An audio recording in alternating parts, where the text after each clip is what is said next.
Hai guys, Bitcoin tampaknya melakukan perlambatan di dalam kenaikan harganya. Kira-kira apa yang terjadi di time frame yang lebih rendah? Kita akan lihat. Ada juga technical analysis optimism, pendapat dari Lyn Alden mengenai inflasi di Argentina, dan ada co-founder daripada Three Arrows Capital yang sudah bangkrut yang membuat exchange yang baru. Ada kabar baik juga dari Shiba Inu. Nama saya Kelby dan saya menyajikan informasi seputar fundamental, technical, dan on-chain analysis. Klik like dan subscribe untuk mendukung channel saya. Kita akan lihat dulu untuk Bitcoin di time frame daily. Kemarin terjadi kenaikan yang cukup lumayan, tapi dibandingkan dengan candle-candle yang sebelumnya, ini tidak terlalu besar. Mulai melambat, low-nya itu berada di 20.500 sampai di titik tertinggi yaitu 21.460. Dan pas sekali dengan daerah atas daripada tanggal 5 November ini. Jadi kita kena di resistance di harga 21.473 dolar dan wajar saja untuk terjadi penurunan dari situ. Hari ini dimulai dengan penurunan. Dan apa yang sebenarnya terjadi di time frame yang lebih kecil, kita lihat di time frame 4 jam. Di time frame 4 jam, pola harga Bitcoin sedang membentuk pola rising wedge, di mana pola ini harga berada di dalam jarak batas atas ini dan batas atas bawah ini. Ada bearish divergence yang terjadi di RSI-nya ketika harga Bitcoin melakukan kenaikan sampai ke 21.400-an. Jadi sangat jelas sekali ada MACD crossover di time frame 4 jam ini. Jadi ini merupakan tanda-tanda awal bearish untuk Bitcoin. Jadi koreksi sudah dekat kalau kita lihat dari indikasi ini. Kalau misalnya dia terjadi breakout, ternyata ada buying pressure yang cukup kuat, dia bisa naik ke atas, maka target selanjutnya itu ada di sekitar 22 ribuan di kotak warna merah ini. Jika terjadi breakdown, wajar saja kalau misalnya terjadi breakdown, koreksi, karena Bitcoin sudah naik cukup lumayan selama seminggu, 2 minggu terakhir ini, dia maka akan ke target daerah ini yaitu 18.800 sampai 20.200 berdasarkan Fibonacci-nya. Masih belum ada arah yang jelas sebenarnya, masih sideways di dalam pola rising wedge ini, dan mungkin saja bisa juga terjadi penurunan dan membuat polanya itu berubah. Bukan berarti ini adalah pola yang pasti untuk Bitcoin, harga Bitcoin sekarang ini, tetapi pola itu bisa berevolusi menjadi pola yang lainnya. Kita lihat saja bagaimana pergerakan harga selanjutnya ya. Selanjutnya adalah technical analysis daripada Optimism. Koin Optimism sudah naik dari local bottom-nya di 0,88 itu sampai ke 1,88, sangat kuat sekali dan tampaknya ada perlambatan juga di harganya. RSI itu lagi overbought, jadi sangat tinggi sekali di angka 90. MACD masih mengarah ke atas sebenarnya, jadi masih bullish untuk time frame daily, tapi mungkin di time frame rendahnya itu ada crossover ke bawah, jadi time frame rendahnya itu sedikit bearish.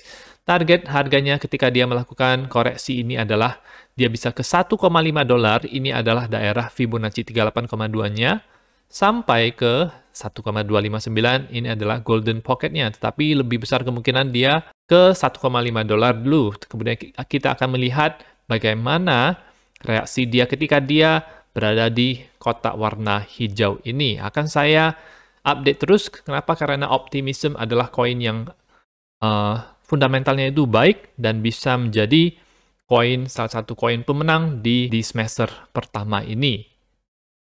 Ini ada dari Lyn Alden, dia adalah analis di Lyn Alden Investment Strategy. Dia cukup terkenal dan sangat pintar sekali. Pendapat dia mengenai Argentina yang sekarang sedang mengalami inflasi, itu inflasinya sekarang itu naik sampai 95%.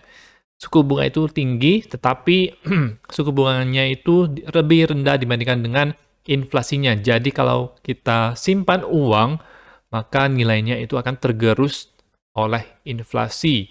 Ini merupakan masalah yang besar untuk negara ini, terjadi hiperinflasi. Kalau untuk negara Indonesia, kita syukurnya tidak terjadi hiperinflasi dan masih dalam kondisi inflasi yang cukup aman ya teman-teman. Money supply daripada Argentina itu juga naik, jadi jumlah uang yang beredar naik dan indeks harga konsumen juga naik dengan kecepatan yang sama. Apa yang bisa menjadi solusi untuk hiperinflasi daripada Argentina dan negara-negara lainnya itu adalah menggunakan sound money, yaitu Bitcoin itu sendiri. Ketika orang menggunakan Bitcoin atau sound money, maka nilai daripada uang tersebut akan susah untuk tergerus dalam jangka waktu yang panjang. Lihat saja ini dalam jangka waktu yang panjang dari 2005 sampai ke tahun 2023 sekarang ini terjadi kenaikan inflasi yang sangat besar sekali dan Bitcoin bisa memberikan solusi terhadap permasalahan ini. Bullish untuk Bitcoin secara jangka panjang. Dan ada berita dari co-founder Three Arrows Capital yang tadinya perusahaan mereka bangkrut, mereka mau membuat exchange yang baru, namanya itu adalah GTX ya. Jadi ini mirip sekali dengan semacam plesetan dari FTX yang akan fokus dengan di trading kripto. Nah, ini ada berita dari Defiant. Kita akan lihat untuk berita dari Defiant tersebut. Founder-founder hedge fund yang bangkrut sekarang kembali.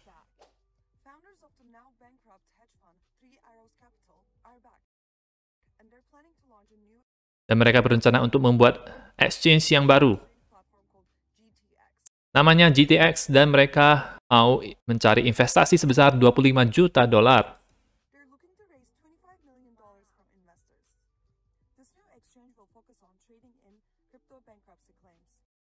Ini dia akan fokus trading di dalam klaim bangkrut daripada kripto. Termasuk dalam FTX, yang dari FTX.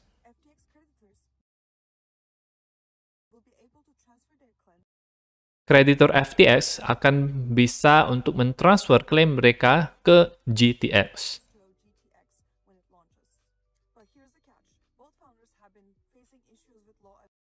Tetapi ini adalah masalahnya. Kedua co-founder tersebut ini ada masalah dengan penegak hukum. Dengan ada report atau laporan kalau mereka tidak mau bekerja sama dengan otoritas. Three Arrows Capital merupakan salah satu hedge fund kripto terbesar sebelumnya.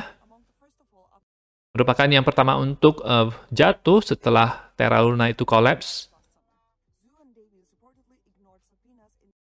Cusu dan Kyle Davis, mereka mengignore subpoenas ini di dalam kasus bankruptcy yang tersebelumnya. Dan itu adalah berita daripada co-founder Three Arrows Capital yang sekarang membuat exchange baru. Menurut saya kurang tahu apakah mereka bakal berhasil atau tidak, tetapi yang pasti ini cukup menarik perhatian di kalangan kripto. Berita selanjutnya ada kabar baik dari tim Shiba Inu di mana mereka akan melaunching Shibarium, yaitu jaringan Layer 2 segera. Di mana Shibarium ini itu berencana akan meminimalisir biaya dan meningkatkan kecepatan transaksi. Meskipun belum diketahui berapa kecepatan transaksi per detiknya. Pengumuman ini tidak menspesifikasikan kapan testnetnya itu akan launching, tetapi mereka berkata kalau mereka sedang lagi melakukan finishing touch-nya ya. Tipe blockchain ini adalah delegated proof of stake, jadi orang-orang yang hanya beberapa orang atau institusi terpilih saja yang bisa stake di dalamnya. Ini adalah arti daripada delegated. Shibarium akan beroperasi dan mengamankan melalui validator dan delegator yang menstaking tokennya untuk mendapatkan reward. Reward ini akan datang dalam bentuk